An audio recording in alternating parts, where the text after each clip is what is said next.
Hello everyone, welcome to our channel IAC Steno. We are starting the passage at speed of 100 word per minute. Start. Though this is the first occasion on which I have in person attended a session of UNESCO, I may claim that in spirit I have always been with you and followed your deliberations and activities with the keenest interest and sympathy. This I have done as I feel that in view of the disaster which threatens the future of mankind, UNESCO alone offers a faint ray of hope. Mankind has, in the course of the last century, made phenomenal advances in knowledge and material prosperity, but this progress has not been reflected in man's moral and political achievement. Increased knowledge has therefore led not only to a greater provision for comforts and victory over want and disease, but also, alas, to an increase in man's power for destruction and death. This power is so great today that unless all men have a sense of community, it may well lead to common ruin for all. It is only through a re-education of man that we can create that sense of psychological unity and common citizenship which the technological unity achieved by the advance of modern science requires of man.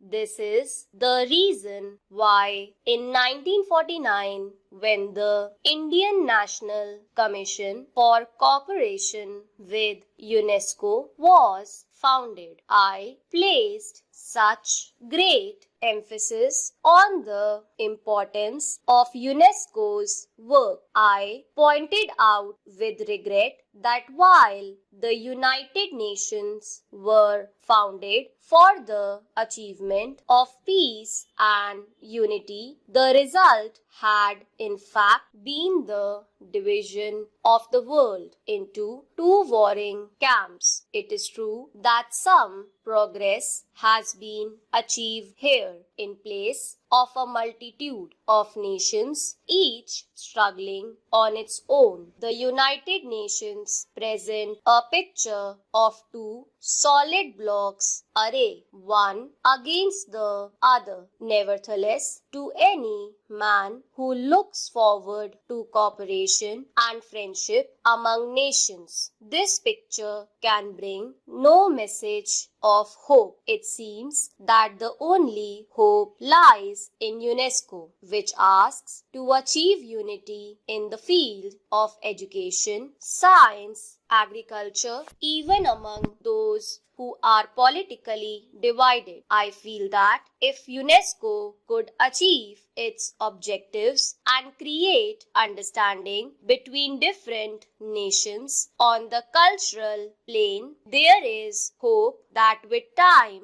the cultural understanding would make itself felt in the economic and political fields also. In the course of the last 2 years, my hope in UNESCO and my apprehensions about the United Nations have both increased. It is true that UNESCO is barely half a dozen years old, but these few years have been of immense significance for the future of man. This period has revealed fissures in our political and intellectual attitudes which, unless they are checked on time, may well involve the whole of humanity in one common run. It is therefore necessary that we should attempt to evaluate what UNESCO has done during these turbulent years and survey its past achievements so that we can map out with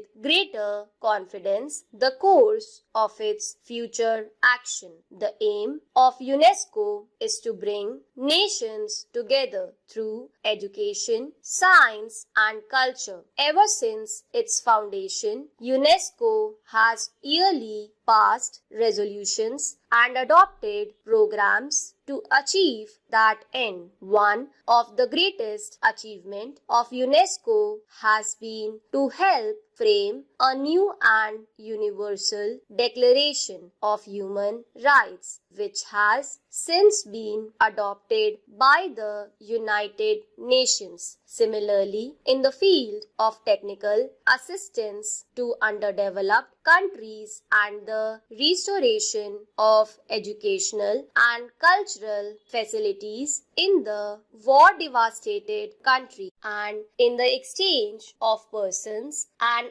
ideas between different nations, considerable progress has been achieved. Even more important is the project which UNESCO seeks to adopt for the provision of fundamental education to immense areas of the world as yet without adequate facilities. It is a sad reflection on our civilization that almost 3/4 of the adult population of the world are still unlettered. Literacy and ignorance directly contradict all our professions for the rights of men and constitute a threat to universal democracy, peace, and progress. I should like to congratulate UNESCO upon its realization that it is only by improving the human material through education in the less fortunate areas of the world that prospects of world peace can be secured. While no one can for a moment question the program of UNESCO in these fields, I feel sure that you, Mr. President, and you, Mr. Director General, will agree with me that UNESCO cannot succeed in its objectives so long as the fear of war and destruction cripples the creative energies of man. Unless this threat can be averted, all our efforts to advance education, science, and culture seems a mockery. If the world is to be saved from disaster, we must, as intelligent men and women,